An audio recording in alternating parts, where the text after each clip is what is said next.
শিফা ডাক দিয়া বলেন, হে পৃথিবীর মানুষেরা শোনো, আমি যখন নবীজি মুহাম্মদুর রাসূলুল্লাহ সাল্লাল্লাহু আলাইহি ওয়াসাল্লামের মা আমেনার ঘরে যখন আমি পদার্পণ করলাম, যে মুহূর্তে মুহাম্মদ দুনিয়াতে আসার টাইম হয়ে গেল, শিফা ডাক দিয়া বলেন, হে পৃথিবীর মানুষেরা শোনো, আমার হাতের মধ্যে যখন মুহাম্মদুর রাসূলুল্লাহ সাল্লাল্লাহু আলাইহি ওয়াসাল্লামের মাথাটা চলে এসেছে, জোরে বলেন সুবহানাল্লাহ।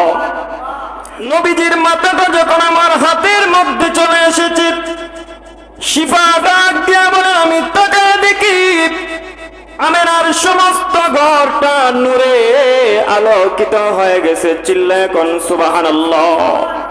শুধু তা নয়, শিফা ডাক দিয়ে বলেন, আমি লক্ষ্য করে দেখি সমস্ত ঘরটা মেশকে আম্বরের সুঘ্রাণে সুঘ্রান্বিত হয়ে গেছে। জুরে জুরে বলেন না সুবহানাল্লাহ। আল্লাহ নবীর দাত্রীমা ডাক দিয়া বলেন, এ পৃথিবীর মানুষেরা শুনো, আল্লাহ নবীর নাভি পর্যন্ত যখন আমার হাতে চলে আসছে, লক্ষ্য করে তাকায়া দেখি আল্লাহ নবী খতনা করা অবস্থায় পৃথিবীর জমিনে আগমন করেছে।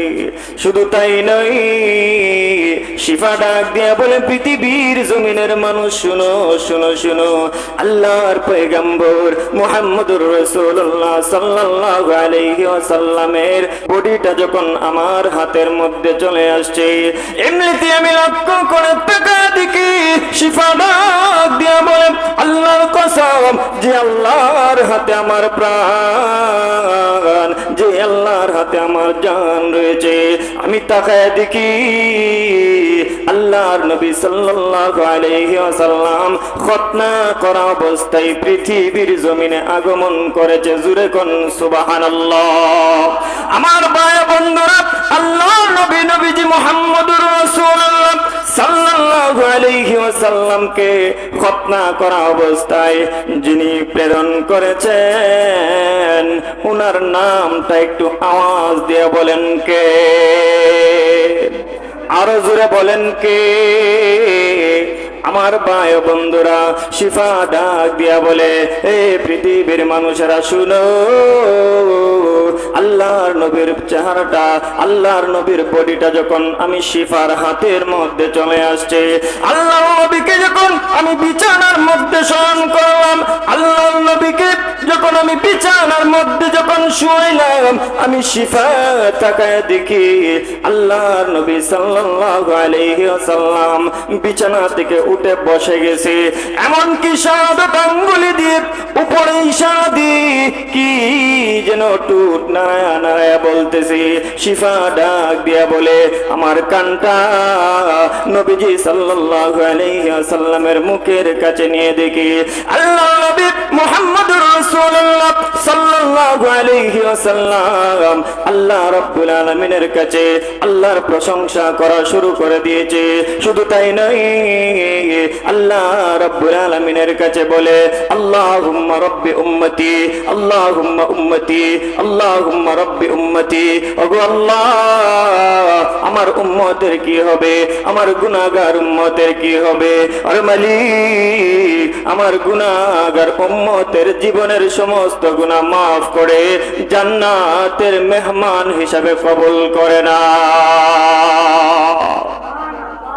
আমার ভাই বন্ধুরা, আল্লাহ নবীর দাত্রীমা শিফা ডাক দিয়া বলে, শুধু তাই নয়, বিছানার মধ্যে যখন আমি নবীজি মুহাম্মদুর রাসূলুল্লাহ সাল্লাল্লাহু আলাইহি ওয়াসাল্লামকে ভূমিষ্ঠ করার পরে যখন বিছানার মধ্যে আমি শয়ন করাইয়া দিলাম, বিছানার মধ্যে যখন আমি শুয়াইয়া দিলাম, আমি তাকায়া দেখি আল্লাহর নবী সাল্লাল্লাহু আলাইহি ওয়াসাল্লাম আল্লাহ রাব্বুল আলামিনকে সম্মান জানানোর জন্য সিজদায় লুটে পড়েছে। জুরে জুরে বলেন সুবহানাল্লাহ।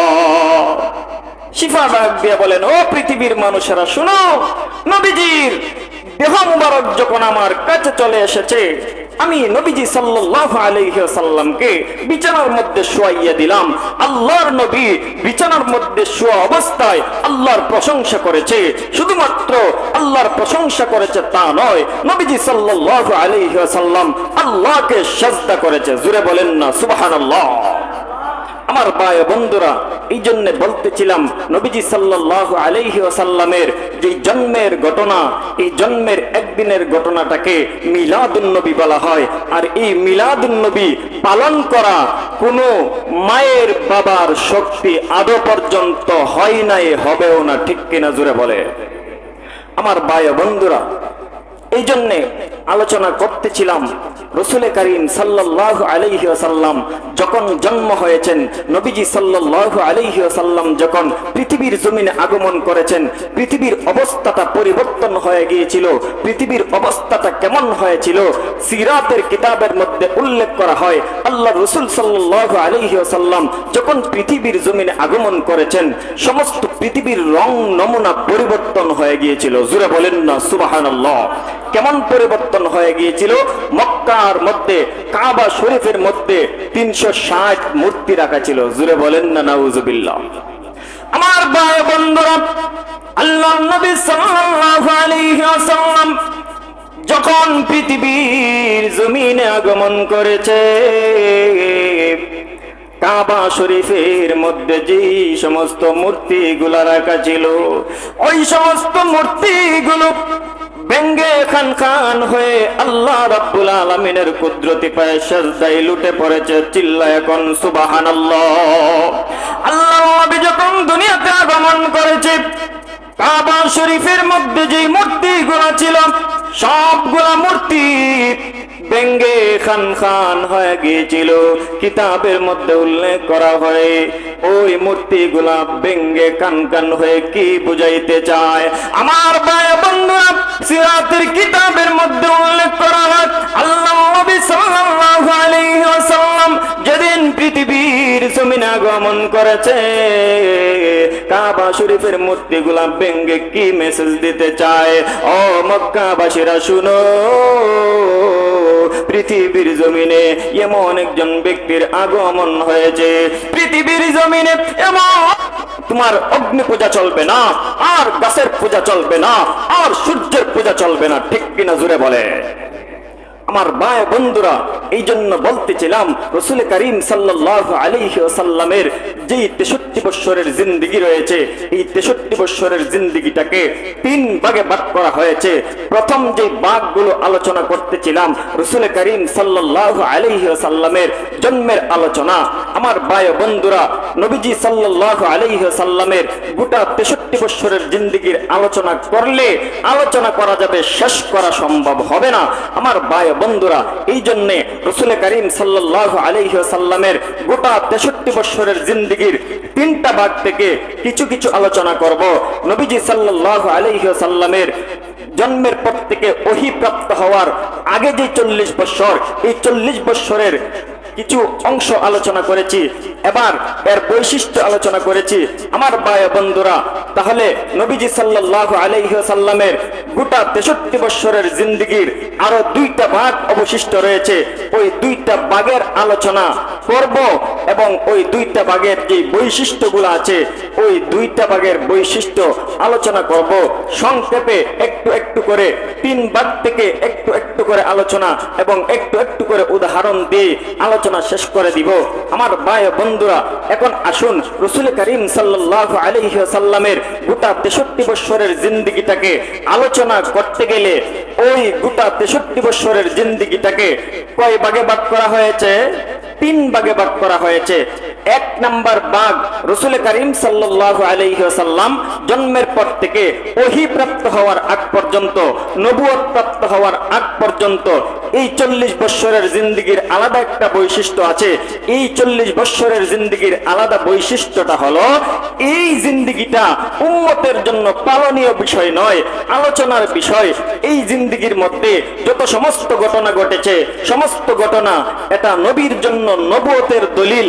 বেঈমান বেঈমানদেরকে বুঝাইতে চায়, ও বেঈমানেরা দেখো উনি যে নবী হবেন এই অলৌকিক ঘটনা এটা দেখাইয়া বেঈমানদেরকে বুঝাইছেন উনি নবী হবে, আমি আল্লাহর পক্ষ থেকে তাকে নবুয়তি দান করে পৃথিবীর জমিনে আমি আত্মপ্রকাশ করাবো। জুড়ে বলেন সুবহানাল্লাহ। আর 2 নাম্বার, নবীজি ওহীপ্রাপ্ত হওয়ার আগে, হিজরতের আগে যেই 13 বছর, এই 13 বছরের বৈশিষ্ট্য হলো, ও নবীজি আল্লাহর পক্ষ থেকে আদেশ, ও নবীজি এই 13 বছরে মক্কার বেঈমান কাফেরেরা আপনার উপর অকাট্য নির্যাতন করবে, নীরবে সহ্য করতে হবে, প্রতিবাদ করা যাবে না। প্রথমের 40 বছরের বৈশিষ্ট্য আমরা পাইলাম, উম্মতের জন্য এটা পালনীয় বিষয় নয়, নবীর জন্য নবুয়তের দলিল। 2 নাম্বার 13 বছরের নবী হওয়ার পরে যেই 13 বছর, এটার বৈশিষ্ট্য হলো, অগনবীজি মক্কার বেঈমান কাফেরেরা একাত্মবাদের দাওয়াত দেওয়ার জন্য আপনার উপর অকাট্যভাবে নির্যাতন করবে, নীরবে আপনি সহ্য করতে হবে, প্রতিবাদ করা যাবে না। আমার ভাইয়েরা, এরপরে হিজরতের পর থেকে মৃত্যুর আগ পর্যন্ত এই জিন্দেগিটার আলাদা একটা বৈশিষ্ট্য, এই বৈশিষ্ট্যটা হলো অগনবীজি আল্লাহর পক্ষ থেকে আদেশ, অনেক সহ্য করেছেন, আর সহ্য নয়, এবার মক্কার বেঈমান কাফেরদের দাঁত ভাঙ্গা জবাব দিতে হবে। ঠিক কিনা জোরে বলে আমার ভাই বন্ধুরা। এই জন্য আস্তে আস্তে সব